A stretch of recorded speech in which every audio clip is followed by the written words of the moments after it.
ଏକ ଅଟୋ ଭାରସାମ୍ୟ ହରାଇ ଓଲଟି ପଡ଼ିବାରୁ ଗୋଟିଏ ପରିବାରର 10 ଜଣ ଲୋକ ଆହତ ହୋଇଛନ୍ତି।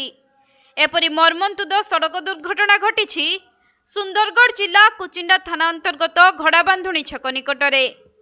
ମିଳିଥିବା ସୂଚନା ଅନୁଯାୟୀ ଆଜି ସକାଳେ ଏକ ଅଟୋ ଯୋଗେ ଗୋଟିଏ ପରିବାରର 10 ଜଣ ଲୋକ ତେରେଙ୍ଗାମାଳରୁ କୁଚିଣ୍ଡା ଅଭିମୁଖେ ଯାଉଥିଲେ।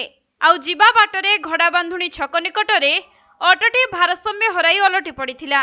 ଫଳରେ ସେହି ଦୁର୍ଘଟଣାରେ 10 ଜଣ ଆହତ ହୋଇଛନ୍ତି। ପରେ ଆହତମାନଙ୍କୁ ଉଦ୍ଧାର କରି ଡାକ୍ତରଖାନାରେ ଭର୍ତ୍ତି କରାଯାଇଛି। ସେପଟେ ଘଟଣାସ୍ଥଳରେ ପୋଲିସ ପହଞ୍ଚି ଅଟୋକୁ ଜବତ କରିବା ସହ ଏହାର ତଦନ୍ତ ଆରମ୍ଭ କରିଛନ୍ତି।